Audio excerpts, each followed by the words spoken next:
How's it going, guys? Mask here, back with another MapleStory M video.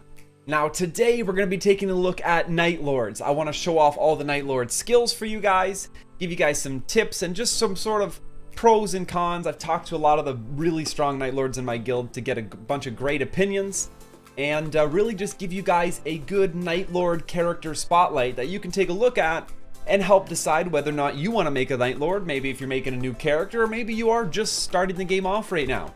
But before we get into all the action, let me show you guys how you can save a ton of money on any of your in-game cash shop purchases by checking out GameFlip. Before your next purchase in the Play Store or the App Store, make sure to check out GameFlip. They got Google Play gift cards, 15% off face value, iTunes gift cards for 5, 11, even 18% off face value. This is basically free money. And if you're short on funds, you can also sell things on GameFlip. And of course, you're always backed by the GameFlip guarantee. So check out the link in the top of the description down below. It'll take you to GameFlip and start saving yourself some money. Okay, let's get down to business. So, to start things off, this is a Night Lord. One of the cooler things that Night Lords can do is triple jump. 1, 2, 3, okay? You can triple jump. You can see these little ninja stars being left behind. Those are extra jumps in the air. Honestly, I've been just sitting here jumping around on this character for the last 5 minutes. It is one of the cooler features, but let's take a look at the skills. Actually, before I get into the skills, let me sort of just talk about Night Lords. Some of your Night Lords are very favored when it comes to bossing. You'll almost always see a Night Lord topping the damage charts in Zachem, in hard Zachem especially. Horntail, it is almost always the Night Lords in our guild topping those charts. And for example, on Scania NA anyhow, the highest person on the server rank wise is a bishop, but the bishop, Mr. Choco, our bishop, almost never is able to do more damage than the Night Lords in the boss runs. So, and that is largely because of their kit. They just do insane single target damage, and they have an extremely strong AoE attack too at level 100. They do a crazy amount of damage as well, and they have tons of invulnerability frames, or iframes they like to call them, so that makes them be able to tank things like Zachem's poison and just keep putting out optimal damage. But let's jump into the skills. I'll show them off for you guys. I actually have... That is not skills at all. Here we go again. So at level 0, you start off with Lucky 7, which you basically just call it dual throw. You throw two ninja stars, let's call them, at the enemy, and Bandit Slash, where you just sort of lash out and do an AoE slash in front of you. And you get Dark Sight, which is your first skill that gives you iframes, or invulnerability frames, essentially. Temporarily hide in the shadows to avoid all attack, which is great. Passive wise, Sidestep, increases your evade, increases your double jump distance, accuracy, evade, crit rate. Like, all the passives on pretty much every class are great, and you're not playing a class because of the passives. I'm not going to spend a whole lot of time on them. Anyhow, so of these first skills, here's that AoE sort of slash in front of you, and then you can see dual throw. You're probably going to use this the most when leveling. You throw two stars, and it goes a pretty respectable distance, so it's going to allow you to clear. Only thing is it doesn't penetrate enemies. It will stop at the first enemy it hits. One of Night Lord's weaknesses, actually, is mobbing. They're not the best character when it comes to just farming general mobs, or mobbing in general, at all. We have Shuriken Burst, throw an exploding throwing star to damage the target and 5 nearby enemies. So it'll explode on the first target and then do an AoE blast around it. Gust Charm, this is basically just going to knock enemies back. And we're going to pick up Haste and Claw Booster. Now, Claw Booster is great because it will increase your attack speed, which allows you to do more damage. Haste is going to be the worst buff out of all the Night Lord buffs across all the levels. It just increases your speed and jump, only thing you really notice. And I actually, to save time on the video, I'm not going to go through the passives. All the passives, they either increase your damage, increase stats. Like, they're just not important. Put points in your passives, your stats go up, you do more damage, you take less damage. Fantastic. So, looking at this class's skills though, this is the here I go, forgetting which skills I have slotted. On level 30, that's a buff. That's Claw Booster, my bad. So Claw Booster, it's a buff. Fantastic. This is going to be the exploding shuriken that you throw. Boom, it's going to explode. And here's the gust. This just knocks people back and away from you, and it's on a cooldown. The only thing here, part of your end game kit, would be the buffs. Both buffs you will use at max level. Moving on to 60, we're gonna have triple throw, upgrading from that dual throw. We now have triple throw, fantastic. Just throws 3 stars.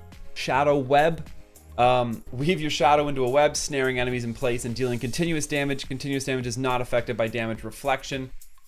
Still, it's a decent skill, but it's still not one you're going to be using in the end game at all. Shade Splitter, strike nearby enemies with a shadow clone, and Dark Flare. Dark Flare is actually something you will carry on and use in your end game kits. Shadow Stars and Shadow Partner. Shadow Partner is one of the best buffs you have. You actually summon a shadow clone, it makes a dark shadow behind yourself, and it will mimic your attacks and essentially almost double the damage output that you have. Passives are passive. Shadow Stars is going to increase your physical damage, which is huge as well. So let's take a look at the level 60 skills here. We have triple throw. Cool. Now we're throwing 3 stars. That's fantastic. The web really just sort of hits things around you. It's not that big of a deal. This skill is kind of neat. You're going to use this for mobbing once you get level 60. It's going to make your mobbing a lot better. Definitely feel a lot better. And this skill here, sort of just throw a shuriken down. It does this shock circle, which does damage over time. And it says on the tooltip that it prevents all protection. But every Night Lord I've talked to has not been able to fully describe to me what this means. They don't really know. They're just like, well, it does damage, so I put it down and I don't really worry about it. If any of you guys do know exactly what this means, negating almost all protections. For starters, it says almost all, which is redundant. It contradicts itself, but Dark Flare does damage, so you put it down, you use it, it's great.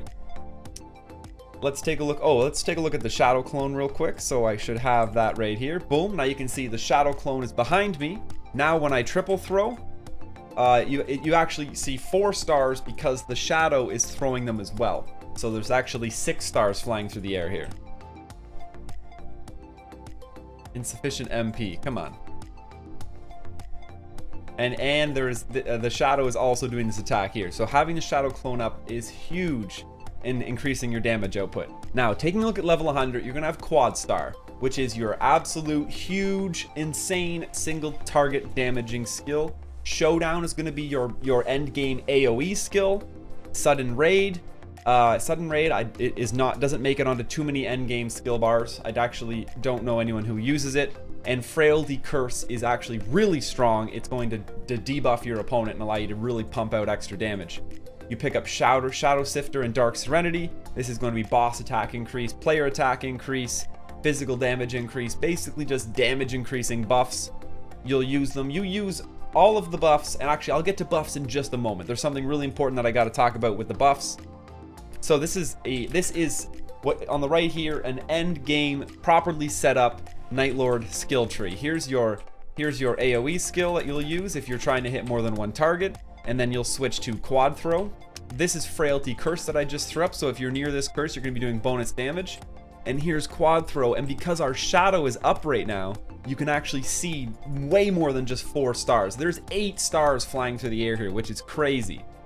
So normally, if you are bossing an endgame, you're going to throw down your electricity shuriken if you're hitting more than one target. Here you are using Showdown, and then you have Quad Throw to pump out insane damage. Now, you'll see that buff that I said, it's actually the worst buff for Night Lords. It is on the skill bar here, and this is an end game skill bar. It's set up like this for a reason. The AoE attack here is on a 30-second cooldown. That's more the reason why it's ignored. 30 seconds is a long time. It doesn't have a huge impact. But this buff is here on the skill bar for this reason. Night Lords are near impossible to play and enjoy playing and continue to pump out optimal DPS unless you have a self-buffing pet. Because a lot of the Night Lord buffs are only 4 minutes. You have to be reactivating them very often. The iframes buffs are extremely short. They only last, let me take a quick look. The first one you get only lasts for 10 seconds. It's on a 30-second cooldown. It needs to be cast once every 30 seconds. You do not want to have to be casting this once every 30 seconds, not to mention the cast time. It takes you like 2 seconds. You have to stop pumping out damage for like 2 seconds total in order to activate this buff. So Dark Sight, an absolute must to have on a self-buffing pet. I believe the next invulnerability one is Shadow Shifter. Yes, it's only a 10-second buff. It's on a 30-second cooldown. That is 2 buffs that you want to be using on a 30-second cooldown that lasts for 10 seconds apiece. So that's every 15 seconds you need to cast a skill now. And it just gets worse from there. You have Shadow Partner. It's on a 4-minute cooldown. Still, got to be casting that once every 4 minutes. It's hard to remember this. Grinding, the time passes really quick. So in order for the Night Lord to actually be fluent and nice and really vibe well, you gotta have pets like these. Unfortunately, they are cash shot pets. Only the cash shot pets are able to do the bonus, the actual self buffing. And when you're registering these self buffs, you will put on every single buff except haste, and that is why haste was in the hotbar that you guys saw in that end game Night Lord setup. Hotbar wise, haste is the only one we're not going to register here. Shadow Shifter and Dark Serenity, so everything is auto buffing now, and you aren't going to have to waste time to keep those buffs up. Now you can just focus on spamming these AoE damage in Hard Zac. Most of the time in Hard Zac, you make sure your curse is up. You're going to spam AoE like this, hitting 3 to 4 of the arms all at once. And then the second there's only maybe 2 arms left, or you can really only do damage to one, you're going to be spamming quad throw and pumping out insane amounts of damage. So you have the full preview of all the skills the Night Lord has. It is one of the highest boss damaging classes in the game by far. It's been a long time since I've seen one of our Hard Zac runs not have a Night Lord topping the charts. And it's not even, we often have players in, actually, we absolutely have players in those Hard Zac runs. For example, we have like a over 100k attack, or over 100k power bishop. Comes nowhere even close. I should say over a 100k bishop with a emblem legendary weapon. Comes nowhere close to doing as much damage as our 76k unique weapon Night Lord does. Not even close to the boss. Alright, coming into this boss battle, obviously we're going to be using quad throw here. Oh, let's get auto off so the guy stops fighting with what I'm doing. Go, go, go! Get away! Quad throw, and you can see that the damage, absolutely insane damage pumping out. Each individual one of these stars were doing over 15k, and it was getting hit by 8 at a time. That hell daily boss there just got melted. Now, let's talk weapons. So, on a Night Lord, obviously you have, right off the bat, don't go for the experience weapon. That's a given. Pretty much a waste of endgame potential, let's say. Yes, you'll probably level faster, but endgame max minning damage output, you're not in the green here. So, but seeing as Night Lords exceed in doing damage to bosses, completely, absolutely where they're best. Let's talk weapons. You have your choice between the crit rate weapon, the crit damage weapon, and the boss weapon. Well, pretty well everyone in the game says, well, it's between the crit damage weapon and the boss damage weapon. Now, I have a dedicated Night Lord in my guild who's done a lot of the math for us and laid it out for me plain and simple. And the Cole's Notes version is with a Brizer boss damage claw. You can get a 1.098 multiplier versus a boss, which means you're going to be doing 0.098 more damage to the boss. But if you take a look at crit damage, the crit damage claw, you can get a 54% bonus crit damage. So it's a 9.8%, sorry. 9.8% bonus damage to a boss. Or with the crit damage claw, you can get a 54% bonus in crit damage to the same boss. But that crit damage is only as applicable as your crit rate is. So you need to look at how accessible crit rate is to make that crit damage useful. And it's an exact multiplier. So if you can only get your crit rate up to 12%, your 54% bonus crit damage is only actually putting out about 6.4% more damage. 9.8, 6.4, it's all dependent on your crit rate. For example though, if you are buying the crit rate increase cash shop buff, that's boosting your crit rate by another, I think it's 10%. Yep. The second you add that other 10%, you're essentially doubling the effectiveness, the current effectiveness of that crit damage wand, and you start your most available damage to bosses running that crit rate cash shop buff and using the crit damage claw. That is a fact. You're going to be doing approximately 12% bonus damage with that sort of a setup, but to every average person, period, even more than average, is like, who wants to waste diamonds on cash shop buffs? It seems like you're literally shredding them and throwing them away. There are so many more useful things you could use them for. So aside from that ridiculous scenario where you're running cash shop crit rate buffs, that is the only time the crit damage claw is going to make you do more bonus damage to bosses. Otherwise, it is way better to take the bonus 9.8% boss damage, making the Brizer Claw the absolute best fit for a Night Lord. Now, I'd love to have a conversation with you guys in the comments about that, whether or not you agree or disagree, but quite simply put, your crit rate, unless you can get your crit rate up at over approximately 20%, that's the threshold at which that crit damage boost is starting to help. But keep in mind, this also doesn't even take into effect crit damage and crit rate resist on bosses, which many of them have.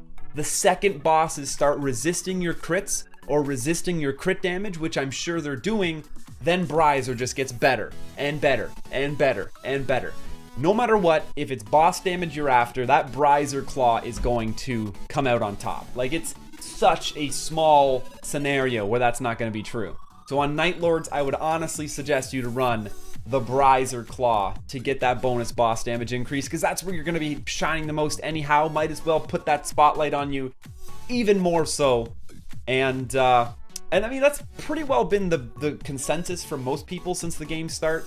Go for the Brizer, go for the Brizer. Specifically on a bishop, I've come to the conclusion that I wanted the crit damage wand, just because we do a lot of we don't really shine in boss dungeons anyhow, so getting that bonus boss damage is just gonna make us go from like maybe 6th on the chart to 4th. It's still gonna be meh, so we might as well give ourselves a boost where it's gonna matter, mobbing. Anyhow, that's my conclusion, along with most other people in Legendary. As a Night Lord, you're gonna get the biggest, most noticeable bonus from a Brizer Claw. That's my best suggestion for you. Now, this is the Night Lord. I think we've covered pretty well everything. I've got the weapon. We've went over the skills. Pros, Night Lord is fantastic against bosses. It's going to top the boss charts. You're going to feel awesome. You're going to carry your guildmates. You're going to carry your friends through hard Zac, through normal Zac, and it's going to be great. Night Lord does struggle when it comes to naturally mobbing. I would say Dark Knights mob way better than Night Lords do. Bishops definitely mob better. Just a better AoE skill that penetrates. Corsairs most certainly mob better than Night Lords. It really just comes down to Bowmasters and Night Lords. And I feel like Night Lords may actually be one of the worst classes in the game for just mobbing and farming regular mobs in general. They do a ton of damage, so it doesn't feel like it's such a chore, but the attacks are still a little awkward, a little close. The throwing stars, it's not optimal. Nothing like the boss experience where you're pumping out 70 to 80 million damage in a hard Zac run and carrying everybody in there. So, I hope you guys can use this video to help you make a decision as to whether or not you want to make a Night Lord. Honestly, if I were to make a second character, I'm probably on the fence between Corsair and Night Lord myself. You guys probably all know my character is a bishop.